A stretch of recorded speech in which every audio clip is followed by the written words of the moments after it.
안녕하세요, 여러분. 가을이 짧아 곧 두툼한 겨울 점퍼를 꺼내어 입어야 할지도 모르겠어요. 모두 건강한 10월 보내고 계신가요? 저는 60대 아버지를 둔 두 아이의 엄마입니다. 저는 홀아버지 밑에서 자랐어요.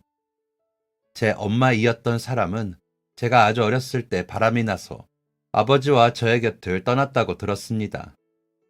이렇게 말하면 모두가 저를 불쌍한 눈으로 바라보고는 합니다. 어떤 눈빛인지, 그 눈빛에 담긴 의미가 무엇인지 저도 잘 알아요.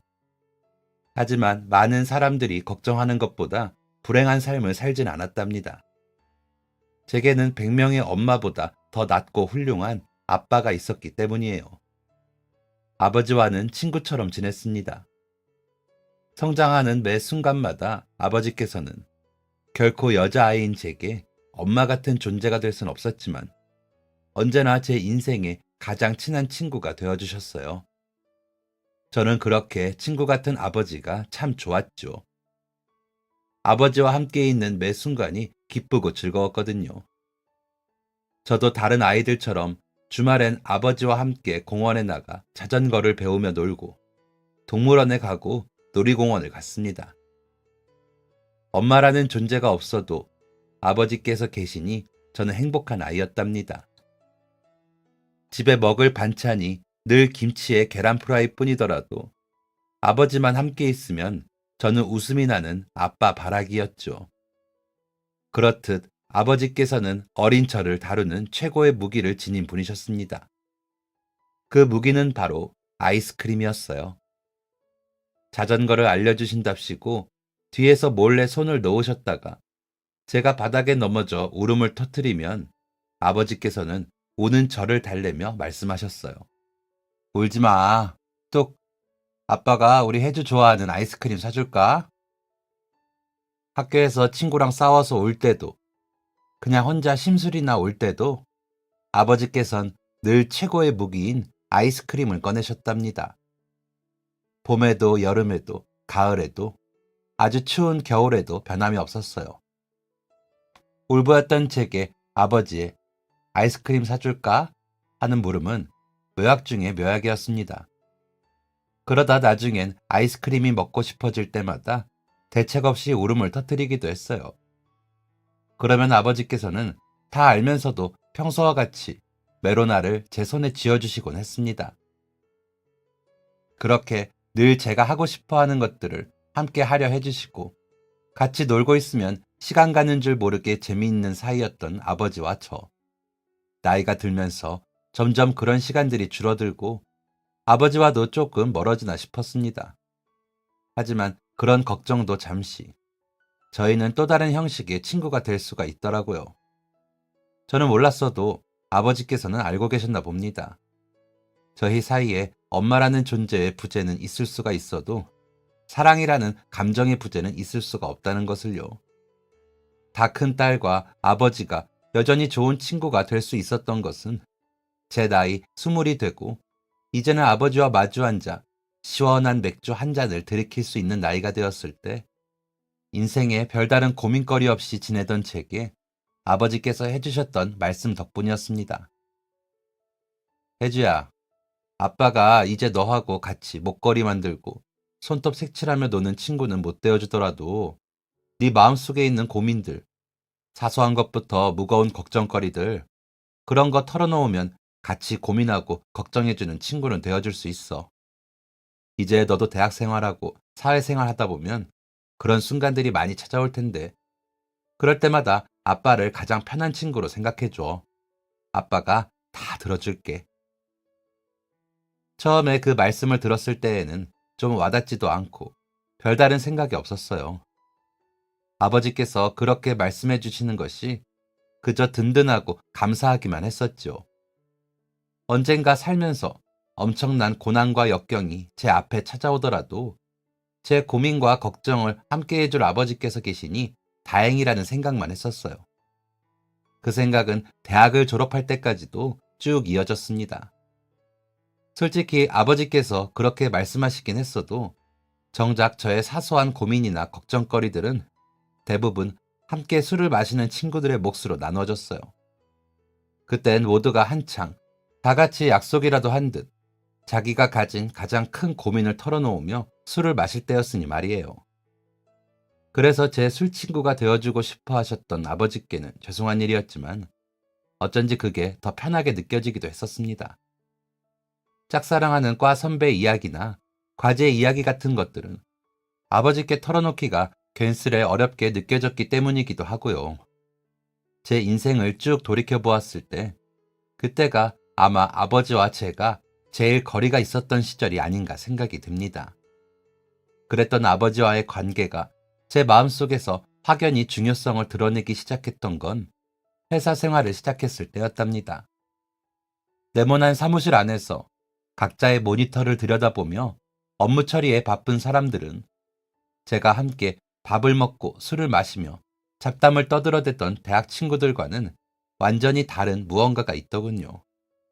어째서인지 모르게 기가 죽는 느낌이었습니다. 이번에 새로 나온 치킨 엄청 맛있다던데 드셔보셨어요? 라고 한다든지 요즘 인기 있는 그 영화 보셨어요? 라고 하는 것들은 꺼내서는 안 되는 질문 같았습니다. 뭔가 굉장히 무게 있고 사무적인 말들만 꺼내야 할 것 같은 기분이었죠. 식사 시간에도 마찬가지였어요. 다들 힘이 잔뜩 빠진 얼굴로 말없이 젓가락질을 하고 있는데 그 분위기에 압도되어 정말 아무 말도 할 수가 없더라고요. 특히나 제가 들어간 팀은 영업팀이었는데 그래서 더 다른 이야기 말고 매출에 관한 이야기만 해야 할 것 같았답니다. 실제로 팀원분들이나 상사분들도 사무적인 대화 외에 잡담을 나누질 않으셨어요. 그렇게 이래저래 눈치만 보다 일주일이 흘렀어요. 숨막히는 공간에서 드디어 벗어나 주말이 온다는 생각에 금요일 아침부터 친구들에게 연락을 돌렸답니다. 하지만 이제 막 저처럼 신입사원으로 들어간 친구들에게 돌아오는 답변은 죄다. 환영 회식이 있다. 남자친구를 만나기로 했다. 와 같은 것들이었어요. 결국 편의점에 들러 비닐봉투 한가득 캔맥주를 사들고 집으로 들어갔습니다. 신발을 벗고 현관에 들어서자마자 왔어? 하고 물어오시는 아버지 앞에 옷도 갈아입지 않고 철푸덕 주저앉아 맥주 캔부터 땄어요. 벌컥벌컥 목구멍 가득 맥주가 서둘러 내려가고 나니 속이 뻥 뚫린 기분이 들었습니다. 아버지께서는 언제 구워오셨는지 가스레인지 불에 노릇하게 구운 오징어 하나를 제 입에 넣어주시면서 말씀하셨어요. 회사 생활 보기보다 힘들지? 먹고 아빠가 나가서 아이스크림 사줄까? 그렇게 허허하고 사람 좋은 웃음소리를 내며 웃어 보이는 아버지의 얼굴을 보는 순간 눈물이 왈칵 튀어나오고 말았습니다.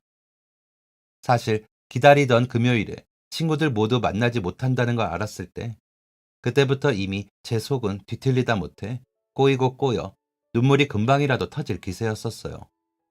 그런데 아빠도 다 알아 하고 건네시는 아버지의 그 말씀을 들으니 눈물을 더 참을 수가 없더군요.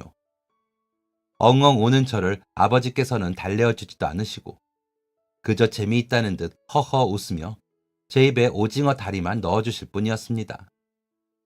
한참 울다 멋쩍은 기분이 들어 먹던 걸 멈추고 편한 옷으로 갈아입고 나오니 그제야 아버지께서 말씀하셨어요.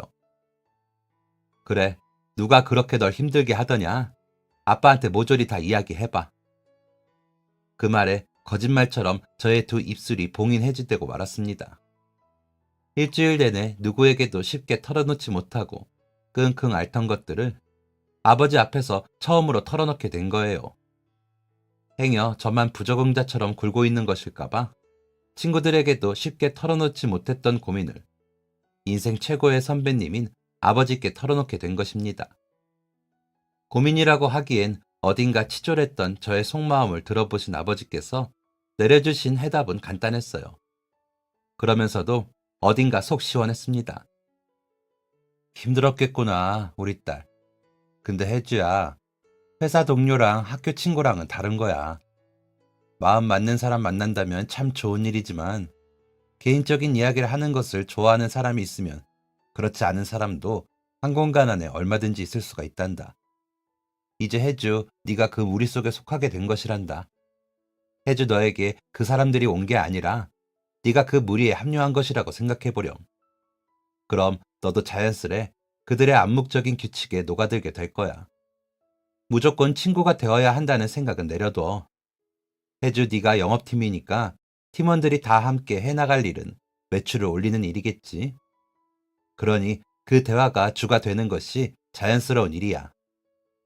네가 일이 손에 있고 회사에 적응을 하고 나면 너 또한 그 이야기를 나누는 것이 제일 편한 대화가 되어 있을 거야. 조바심 가질 것 없어, 우리 딸. 너는 충분히 잘하고 있어. 정말 다 맞는 말씀이었습니다. 아버지께서는 길게 말씀하셨지만 마지막 단 한마디를 하시기 위해 그렇게 길게 설명을 해주셨구나 하는 생각에 감사했어요. 어쩐지 속이 든든해지는 기분이었습니다. 견디자, 견디면 되겠구나. 그날 아버지와 함께 마주보고 앉아 이런저런 이야기를 나누며 기울였던 맥주의 맛은 아주 달았습니다. 아무것도 해결되지 않았지만 다음 주부터는 기죽지 않을 수 있을 것 같은 기분이었어요. 그리고 다시 월요일이 되어 사무실에 출근을 했을 땐 어쩐지 지난주와 다른 공기가 맴돌았습니다. 알고 보니 제가 출근했던 첫 주가 마침 팀 전체가 바빴던 기간이었고 성과를 올리기 위해 모두가 예민해 있었던 터라 아무도 제게 관심을 주지 못했던 것이라더라고요. 혜주씨, 저번 주에 너무 정신없었죠? 우리 이번 주에 팀장님 쫄라서 소고기 먹으러 가요. 늦었지만 환영해 해야지. 아마 다들 성과도 잘 내고 해서 소고기 사주실 거예요. 단지 입사 시기가 하필 저희 팀이 가장 바쁜 시기였던 것 뿐이지만 어쩐지 저는 아버지와 소소하게 기울였던 맥주 한 캔이 문제를 해결해 준 것만 같은 기분이 들었습니다. 배워야 할 것도 알아가야 할 것도 많았던 신입이었던 저는 그렇게 얼렁뚱땅 1년을 채우게 되었답니다. 1년이라는 시간 동안 저는 종종 회사 일이 막히거나 마음이 답답해질 때면 캔맥주를 사들고 가 아버지 앞에 앉고는 했습니다. 아버지께서는 제가 그럴 때마다 단 한 번의 싫은 내색 없이 저의 모든 고민거리를 들어주셨고요. 그러고 나면 무겁고 막막했던 골칫덩이들이 싹 내려가는 것 같은 기분이 들었습니다. 아버지께서 말씀하셨던 것처럼 손톱을 색칠하고 그림을 그리고 놀던 친구에서 더 발전해 저희 부녀가 이젠 마음을 털어놓는 친구 사이가 된 거예요. 신기하고 기분이 좋았습니다. 마음을 터놓고 싶어 아버지와 마주 앉았지만 어쩐지 다음 날이 되고 나면 제 마음에서 털어낸 것들보다 그 시간들로 인해 얻은 게 더 많은 것 같은 기분이 들었거든요. 그래서 회사에 취직을 하고 난 이후엔 예전보다 아버지와 더 돈독한 사이가 된 것만 같았어요. 제가 서툴지만 조금씩 어른이 되어가는 과정에 아버지께서 함께 해주시는 것만으로도 큰 힘이 되었고, 그렇게 회사에 입사한 지 1년이 조금 넘었을 때 저희 팀에 새로운 직원이 들어오게 되었습니다. 함께 일하던 대리님이 다른 회사로 이직을 하시면서 공석이 되는 바람에 원래 주임 자리에 계시던 분이 대리로 승진을 하고 주임 자리에 새로운 분이 들어오게 된 것이었죠. 새로 오신 주임님은 나이 28의 남자분이었어요. 저하고는 2살 차이 나는 사람이었는데 첫 인상이 아주 강렬했었답니다.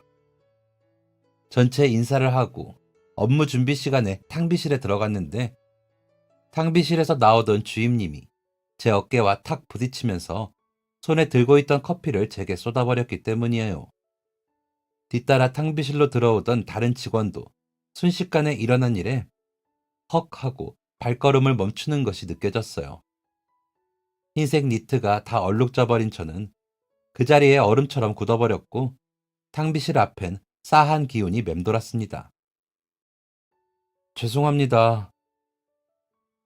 하필 부딪힌 사람이 그날 처음 뵙는 주임님이라 다른 직원들한테 하는 것처럼 앓는 소리도 못하고 허허 아버지께서 하시는 것처럼 짧게 웃어 보이기만 했어요. 입은 웃고 있었지만 눈은 그러질 못했답니다. 정말 아끼던 옷이었거든요. 그날 왜 하필 그 옷이 입고 싶었던 건지 짧은 순간 후회가 밀려왔습니다. 주임님은 급하게 자리로 뛰어가 물티슈를 제게 내밀었어요. 죄송하다고 반복하는 사과에도 쪼잔한 저는 쉽사리 괜찮다는 말이 나오지 않았습니다. 따지고 보면 그 일은 꼭 주임님만 제게 사과를 건네야 하는 일도 아니었어요. 제 잘못도 분명히 있었습니다. 충분히 제가 피할 수 있었을지 몰라요. 하지만 하필이면 지우기 어렵다는 커피 얼룩으로 망가져버린 니트를 그저 허망하게 바라볼 뿐이었습니다. 괜찮아요, 주임님. 세탁하면 되죠. 하지만 그곳은 회사였고 곧 업무를 시작할 시간이었습니다. 저만 괜찮다고 하면 되는 일이었죠. 일부러 그런 것도 아닌데 제 잘못도 분명 있는데 기분 상할 필요가 없었어요. 그래서 속상한 마음을 뒤로하고 자리로 가 앉았습니다. 하루 종일 탕비실 쪽은 쳐다보지도 않았어요. 빨리 세탁을 하고 싶은데 애석하게도 사무실엔 갈아입을 옷이 없었습니다. 그 사건 때문일까요? 어쩐지 주임님과는 한 달이 넘도록 친해지지 못하고 어색했습니다. 니트는 얼룩이 지워지지 않아 쓰레기통 행위 된 지 오래였어요. 그 일은 금방 머리에서 지워졌지만 유독 주임님과 친해지는 것이 쉽지 않았습니다. 아니, 제 쪽에서 거리를 두는 것이 아니라 꼭 그쪽에서 거리를 두는 것 같았어요. 문제는 다른 팀원들은 그런 저희 둘의 사이가 꼭 저 때문인 줄 안다는 것이었어요. 혜주씨, 강주임 아직도 용서 안 해줬어요? 진담 반, 농담 반으로 팀원들은 종종 그런 질문을 하곤 했습니다. 저는 그런 거 아니라고 손사래를 쳤지만 어쩐지 받아들여지지 않는 눈치였어요. 그야 그럴만도 했습니다. 주임님이 묘하게 거리를 두는 탓에 친해져 보려고 노력해도 쉽지가 않았기 때문이에요. 그럼에도 불구하고 저희 팀은 잘 굴러갔습니다. 그 후엔 제 옆으로 새로운 신입사원도 입사를 하게 되었어요. 제가 그 사원의 직속 선임이 되었고요. 둥글둥글하게 생기고 웃음이 많던 그 사원은 일도 곧잘 했었답니다. 그 사원의 업무를 알려주고 배분하는 것은 저의 일이었어요. 말도 잘하고 일도 잘하는 그 신입사원이 저는 참 마음에 들었었어요. 믿음도 갔었고요. 그런데 그게 화근이었습니다. 믿고 맡긴 일에 실수가 있었던 거예요. 너무 믿은 탓에 끝까지 확인을 하지 않았던 제 잘못이 컸습니다. 급기야 저희 팀 회의를 앞두고 회계팀으로 저 혼자 불려가게 되었어요. 저희 팀 팀장님도 팀원들도 모두 회의실에 내려가느라 자리를 비운 사무실에서 다른 팀원들이 모두 듣는 큰 소리로 회계팀에서 저를 나무라기 시작했습니다. 쩌렁쩌렁한 부장님의 목소리가 사무실을 가득 메우고 다른 직원들은 침묵을 지켰지요. 돈에 관련된 실수이니 모두가 예민할 수밖에 없는 문제였어요. 입이 두 개라도 할 말이 없었습니다. 아무리 신입사원이 일을 잘한다고 해도 끝까지 확인하지 못한 제 책임이 너무 컸거든요. 그런데 부장님의 언성이 자꾸만 높아져 갔어요. 알고 보니 제가 입사하기 전에 제 자리에서 일하던 직원도 똑같은 실수를 일삼았었다고 하더군요. 그때부터 묘한 억울함이 들었습니다. 제가 잘못한 건 맞는데 제가 모르던 때의 일까지 들먹여가며 이렇게 소리칠 일인가 하는 생각 때문이었어요.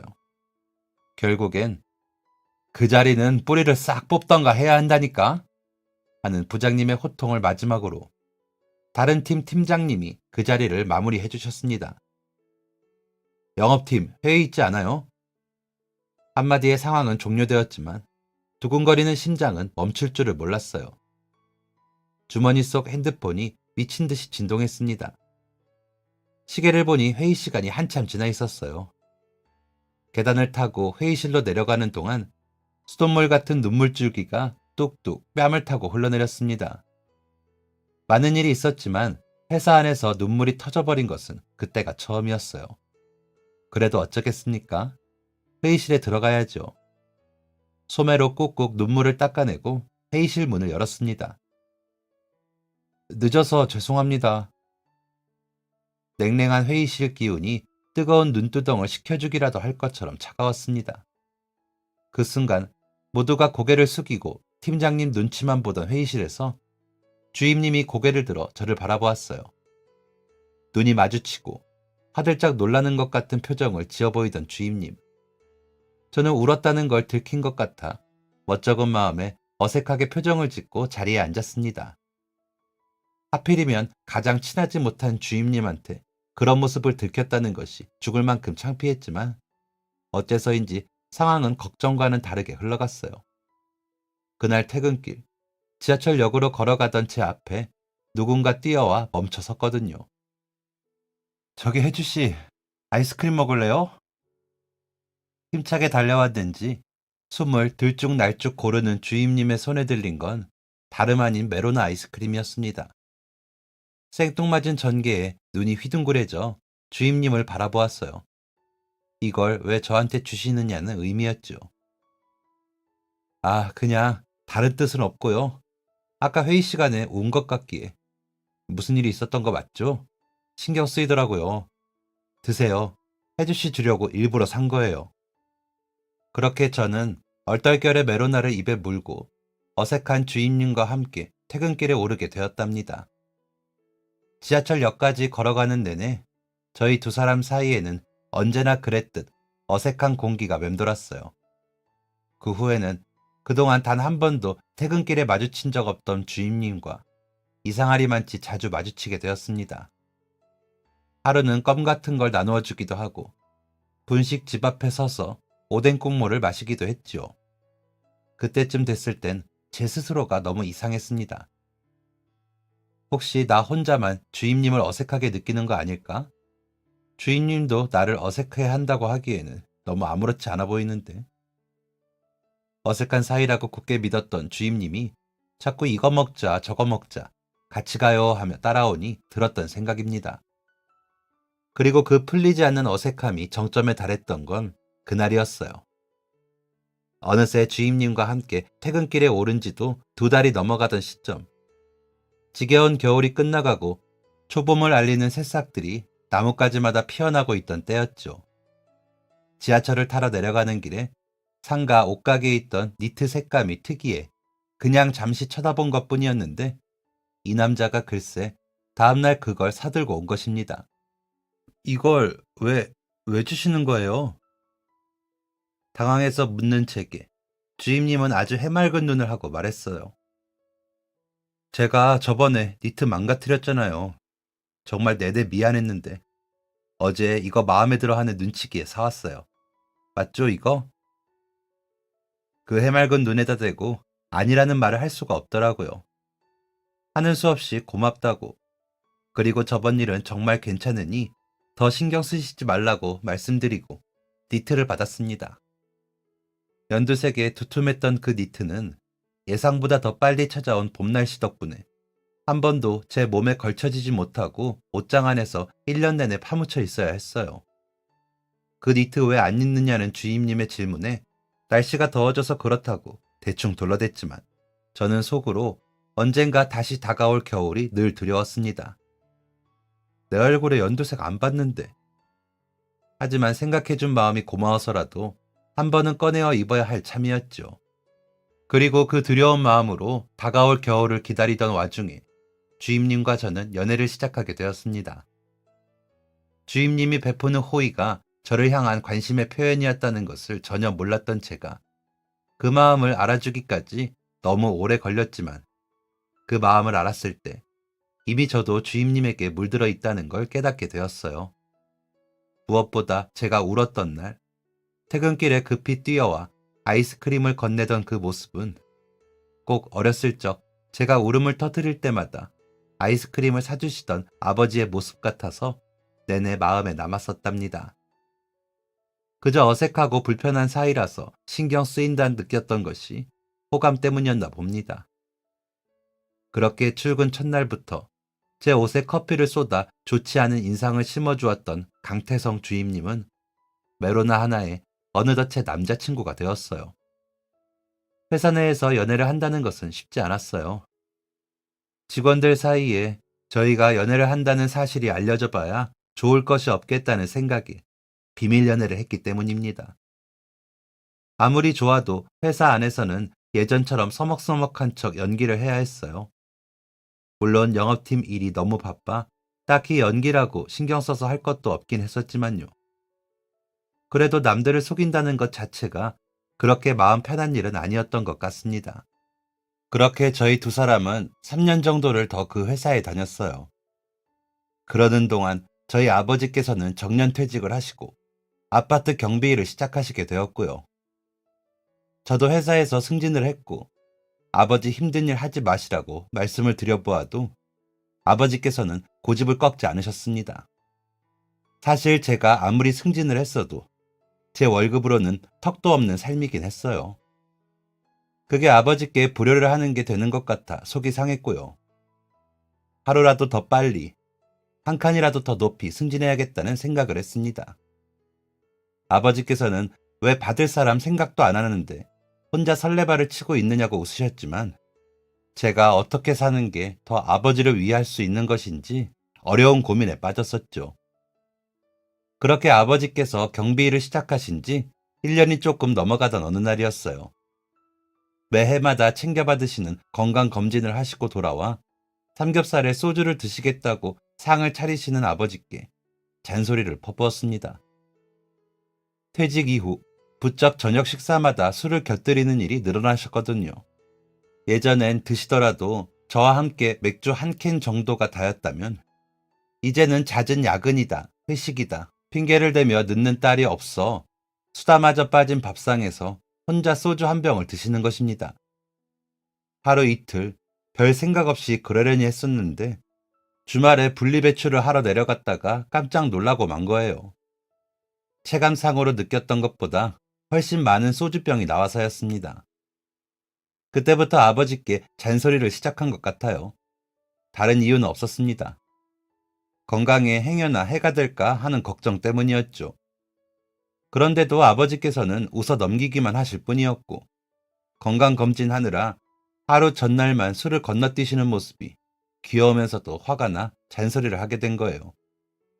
그런데 저는 며칠 후 그날 그렇게 아버지께 잔소리를 했던 것을 후회하게 되고 맙니다.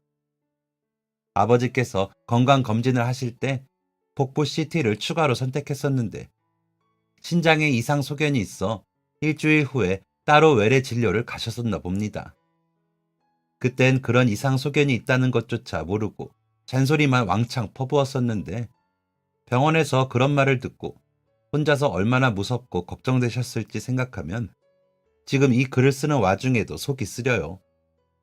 제가 아버지의 암을 알게 된 것은 2주 정도 후였습니다.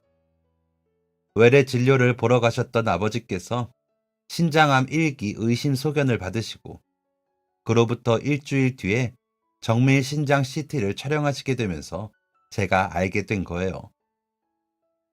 혜주야, 아빠가 몸이 좀 안 좋아서 수술을 하게 될 것 같아. 암이라네. 일하던 도중 걸려온 전화에 너무 놀라서 바닥에 주저앉고 말았어요. 수술을 해야 할 것 같다고 암이라고 말씀하시는 아버지의 목소리가 지나치게 덤덤해서 더 가슴이 덜컥 내려앉았습니다. 그렇게 급하게 반차 좀 쓰고 아버지께 바로 가봐야겠다고 반쯤 미쳐서 말하는 제 옆에 남자친구 태성씨가 함께 섰습니다.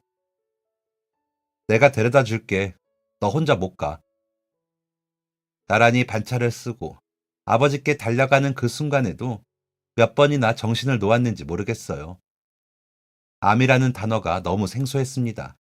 저한테는, 저희 아버지한테는 해당될 리 없다고 믿었던 단어가 갑자기 하늘에서 뚝 떨어져 버린 거예요. 암, 그 한 글자가 주는 공포감은 이루 말할 수가 없었습니다. 아버지께서는 유일한 저의 가족이었습니다. 그런 아버지를 잃을까 덜컥 겁이 났어요. 정신을 잃었다가 울었다가를 반복했습니다. 회사에서 집까지 거리가 그렇게 멀었었던가.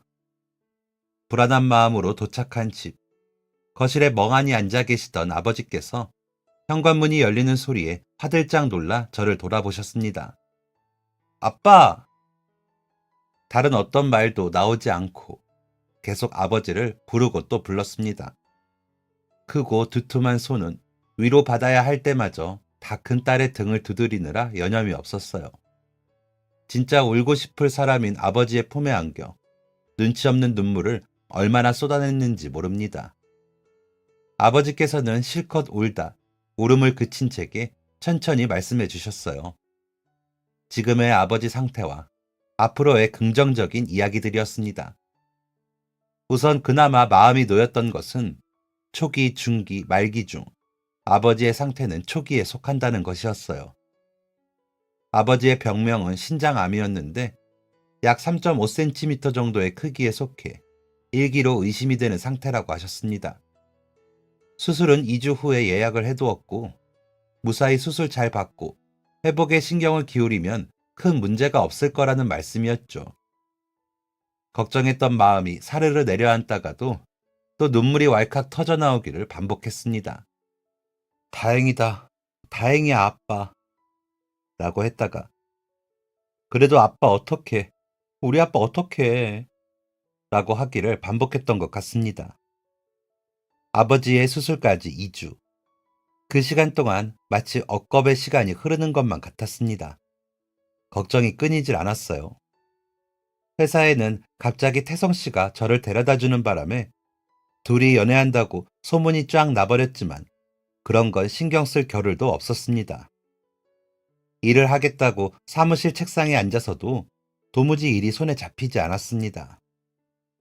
아버지께서 암에 걸렸다는 사실도 공포였지만 그 암이 수술을 하면 다시 건강을 되찾을 수 있는 확률이 높다는 걸 알면서도 평생 건강하셨던 아버지께서 편찮으시다 라는 사실 자체가 더 커다란 공포였던 것 같아요. 그 흔한 감기조차도 잘 걸리지 않으셨던 아버지이셨거든요. 그래서 아주 추운 겨울에도 아이스크림 한 통을 싹 비우시던 아버지이셨습니다. 그렇게 건강하시던 분이 갑자기 수술실에 들어가셔야 한다는 게 너무 무섭고 두려웠어요. 그때만큼은 아버지가 저의 아이 같았습니다. 제가 아버지의 유일한 보호자였으니까요. 결국 저는 아버지의 수술 일주일을 앞두고 회사에 사정을 말씀드린 뒤 휴가를 냈습니다. 쓸 수 있는 연차와 휴가를 싹 다 끌어모아 어렵게 만든 한 달이라는 시간. 그 시간 동안 아버지께 최선을 다해 간병해 드려야겠다는 생각이었어요.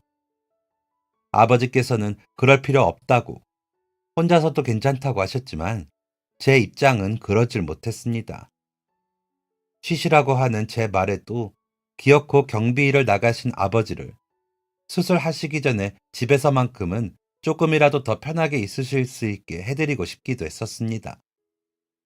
그렇게 수술을 3일 정도 앞두고 있던 어느 날, 아버지께서 근무하시는 아파트에 마중을 나갔다가 경비실 의자에 앉아 눈물을 훔치고 있는 아버지를 보게 되었어요.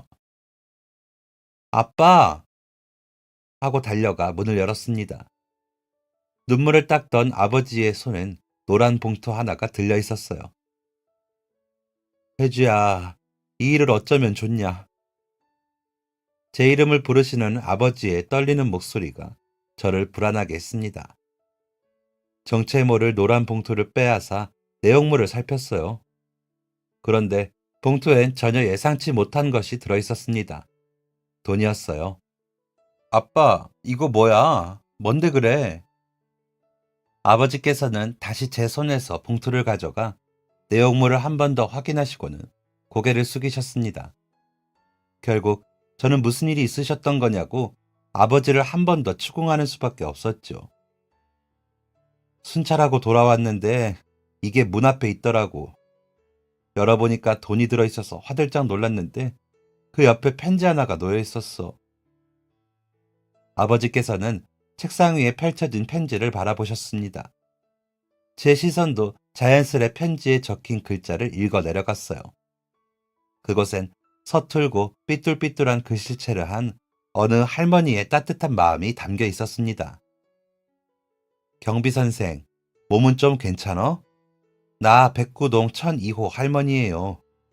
글쎄, 암에 걸려 이 좋은 가을을 병원에서 보내야 한다고 들었어요.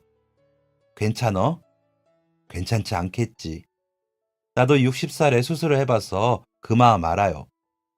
막막하고 무서워도 조금만 힘내요. 다 지나가요. 얼마 안 되지만 그동안 나 도와준 거 고마워서 마음을 담았어요. 힘내서 다시 만나면 좋겠는데 수술 꼭 잘 받고 돌아와요. 경비 선생 없으면 이제 내 손수레는 누가 들어주남. 고마웠어요. 그러니 부담 없이 받아요. 꼭 수술비에 보태서 빨리 나아요. 편지에서 한 번도 뵌 적이 없는 모르는 할머니의 말투와 표정이 느껴지는 것만 같았습니다. 편지를 읽어보니 아파트의 주민인 할머니 한 분께서 아버지의 수술비를 내주고 싶다고 편지를 적어 몰래 경비실을 찾으셨던 것이었어요.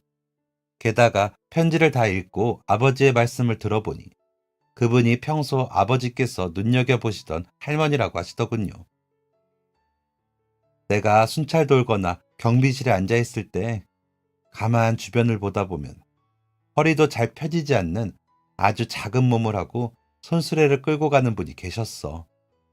우리 엄마 살아계셨음 저 연세쯤 됐겠다 싶은 분이어서 더 눈이 갔지. 근데 백구동 앞에 가보면 동 입구로 올라가는 길 바닥에 작은 턱 하나가 있어. 그분이 댁으로 가시려면 어떻게 해서든 그 길을 지나야 하는데 손수레가 자꾸 그 턱에 걸려서 어쩌지를 못하시는 거야. 몇 번 그때를 기다렸다가 가서 빼드리고 그러다 보니 동 앞까지 들어드리게 되고 그냥 도와드리는 게 당연하다 생각해서 무의식 중에 한 행동이었는데 어느 날엔가 나한테 와서 이름을 물어보더라고. 경비 선생 이름이 뭐예요? 하면서 웃으시는데 그게 좋아서 그 후로 종종 대화도 나누고 했었어. 그래도 나 암에 걸렸단 말씀은 드린 적 없었는데 어떻게 아신 건지. 알고 보니 아버지께서 그 아파트에 근무하셨던 1년 남짓한 시간 동안 그 할머니와 아버지께서는 제법 얼굴을 익힌 사이라고 하셨습니다. 아버지께서는 근무 도중 할머니를 뵙게 되면 늘 도와드리곤 했고 그 친절함에 할머니께서 감동을 하셨던 것인지 아버지가 암이라는 소식을 어디서 들으시고는 이렇게 몰래 돈을 두고 가신 것이었어요. 눈물이 나지 않을 수가 없었습니다. 아버지의 등을 가만히 토닥여 드렸어요. 속으로 생각했지요. 아버지가 다 나으시면 꼭 찾아가 인사드리겠다고. 며칠 후 할머니의 따뜻한 마음을 받아 아버지께서는 그렇게 무사히 수술을 마치셨습니다. 수술실에 들어가는 아버지께 눈물 나는 이야기는 하고 싶지 않아서 저는 괜히 아빠, 수술 끝나고 나오면 아이스크림 사줄게 라는 시답지 않은 소리만 늘어놓았었어요. 수술이 끝났다는 말에 약속대로 아이스크림을 잔뜩 사다 놓았지만 병원에서 허락이 떨어지지 않아 입에도 대지 못하셨습니다. 물론 그럴 수 있는 상태도 아니셨지만 아이스크림은 나중에 먹자는 제 말에 울상을 짓는 아버지의 모습이 안쓰러우면서도 마음이 놓였습니다. 수술이라는 관문을 지났다는 것에 대한 안도감이었던 것 같아요. 그렇게 아버지께서는 저의 기도와 함께 무사히 퇴원까지 하게 되셨답니다. 퇴원하시면 가장 먼저 무얼 하고 싶으신지 여쭙는 저의 질문에 아버지께서는 말씀하셨습니다. 백구동 할머니, 그 할머니 댁에 맛있는 거 사들고 찾아뵙고 싶어. 나 수술 잘 끝났다고 고맙다고 인사드리고 싶어. 아버지께서 많이 힘들어 하시면 저 혼자라도 찾아뵙고 인사를 드리려던 참이었어요. 그런데 역시나 아버지께선 가장 먼저 그 말씀을 하시더군요. 저는 웃으며 할머니께 드릴 과일을 고르고 골랐습니다. 그렇게 시간이 흘러 아버지와 함께 탄 백구동 엘리베이터가 느리게 10층으로 올라갔습니다. 긴장되었어요. 어떤 분일까 궁금했어요. 이게 누구야? 경비 선생? 할머니께서는 아버지의 목소리를 들으시고 버선발로 나와 문을 열어주셨습니다. 얼른 들어오라며 아버지의 발걸음을 재촉하는 할머니의 등은 아버지의 말씀처럼 작고 동그란 모양이었습니다. 할머니께 인사를 드리고 저희는 대화를 나누었어요. 주로 할머니께서 아버지 칭찬을 하시는 것이 대화의 주제였답니다. 내가 이리저리 가다가 도움이 필요할 때마다 귀신같이 나타나서 도와주셨지, 경비 선생이. 이마에서는 진땀이 나고 몸은 짧아 답답하고 그만 바닥에 주저앉고 싶을 때 귀신같이 나타나 도와줬어, 나를. 그런데 그렇게 심성이 곱고 바른 사람이 그런 일을 겪는다는 게 안타깝고 속이 쓰려 뭐라도 해주고 싶어 그랬지. 아이고, 근데 딸이 아빠를 닮아 참 곱고 예쁘다. 잘 키웠어. 좋은 아빠 둬서 참 좋지? 그치? 아빠 손잡고 이렇게 같이 와줘서 고마워. 할머니께서 해주시는 칭찬엔 따뜻한 온도가 묻어 있었습니다. 그런 할머니께 정말 감사했다고. 할머니의 마음 덕에 아버지께서 더 수술을 잘 받으실 수 있었다고 다시 한번 인사를 드렸어요. 그런데 그때였습니다. 무슨 소리가 들리더니 누군가 "할머니, 나왔어" 하며 현관문을 열고 들어오는 것이 아니겠습니까? 목소리를 듣자마자 등 뒤에 소름이 쭈뼛 돋아났어요. 반사적으로 돌아본 곳엔 너무나도 반가운 사람이 서 있었거든요. 저는 깜짝 놀라 자리에서 벌떡 일어났습니다. "네가 왜 여기 있어?" 라고 제게 물어오는 사람의 정체는 다름 아닌 제 남자친구 태성 씨였어요. 오빠는 왜 여기에 있느냐고 저도 되물었습니다. 너무 놀라고 당황해서 같은 질문을 주고받은 것이었죠. 놀란 저를 대신해 태성 씨가 먼저 입을 열었습니다. "그야 여기가 우리 할머니 댁이니까." 놀라서 벙쪄 있는 저와 태성 씨를 번갈아 보시던 할머니께서도 그제야 "아이고, 우리 태성이하고 아는 사이냐? 가만 보자. 어디서 본 것 같기도 하고." 하며 제 얼굴을 골똘히 바라보셨습니다. 아버지의 수술비를 내주고 싶다고 호의를 베풀었던 대쪽 같은 할머니께서 알고 보니 제 남자친구의 친할머니셨던 거예요. "할머니, 내 여자친구. 내가 사진 보여준 적 있잖아." 아버지께서도 적잖이 놀라신 것 같았습니다. 병원에 몇 번 오고 가며 태성이를 뵌 적이 있는 아버지이셨지만 편지와 봉투를 건네셨던 할머니께서 딸이 사귀는 남자친구의 할머니일 것이라고는 상상조차 하지 못하셨을 테니 그럴만도 하셨어요. 아버지께서는 반가움에 태성 씨를 끌어안으셨고 뒤따라 할머니도 저를 얼싸안고 좋아하셨습니다. 당황스럽기도 하고 엄청난 인연에 신기하기도 했던 저희 네 사람의 첫 조우는 그렇게 울음으로 시작해 웃음으로 끝이 났답니다. 태성 씨는 제게 "할머니께서 혜주 네가 내 여자친구라는 게 너무 좋으신가 봐 라고까지 말했습니다. 그렇게 예쁨 받으니 참 행복했어요. 모든 것이 아버지 덕분이었어요.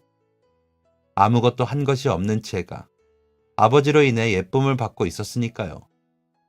그리고 그렇게 예쁨 받던 것은 끝내 저희에게 또 다른 행복을 가져다 주게 되었답니다. 착한 경비 선생이랑 하루빨리 사돈을 맺고 싶어서 그래. 할머니께서 글쎄 저희 아버지와 하루빨리 사돈을 맺고 싶으시다고 노래를 부르시는 바람에 "할머니 돌아가시기 전에 우리 결혼할까?" 라는 말이 오고 가게 되었거든요. 그건 결국 저희를 부부라는 인연으로 맺어주었고 말이에요. 그렇게 알콩달콩 소소하게 가족들의 축하를 받으며 결혼식을 올린 지도 벌써 5년이라는 시간이 지났습니다. 저희에게 아이가 둘이나 생기는 동안에도 할머니께서는 여전히 정정하시답니다. 아버지께서도 좋아하시는 아이스크림을 마음껏 먹어도 될 정도로 건강을 되찾으셨고 말이에요. 앞으로도 두 분이 지금처럼 오래오래 건강하게 저희의 곁에 계셔주셨으면 좋겠습니다. 남은 시간 동안에도 최선을 다해 사랑해드릴 테니 꼭이요. 비록 드라마처럼 멋진 효도를 하는 부잣딸은 될 수 없더라도 아버지께서 제게 하셨던 것처럼 마음 깊이 우러나는 진짜 사랑으로 끝까지 아버지와 할머니를 모시고 싶습니다. 그럴 수 있는 기회가 주어졌을 때, 그럴 시간이 있을 때 놓치지 않는 그런 자녀들이 되고 싶습니다. 저희 가족은 엄청난 우연들로 이어진 귀한 인연이니까 말이에요. 옛말에 옷깃만 스쳐도 인연이라는 말이 있지요. 힘든 할머니를 그냥 지나치지 않고 할머니와의 인연을 만든 아버지와 그 도움을 잊지 않고 또 다른 도움으로 인연을 이어가는 것에 큰 역할을 하셨던 할머니. 그리고 탕비실 앞에서 진짜 옷깃을 스쳐 인연을 만든 저희 부부가 그 옛말이 진짜라는 것을 증명합니다. 사람 사이의 관계는 아무리 사소한 것이라도 소중히 여기고자 하셨던 아버지처럼, 할머니처럼 저희 부부도 그런 마음으로 세상을 보고 서로를 바라보며 살아가려 합니다. 지금까지 사연 들어주셔서 감사합니다. 사연이 재밌으셨다면 구독과 좋아요를 눌러주세요. 감사합니다. 안녕히 계세요.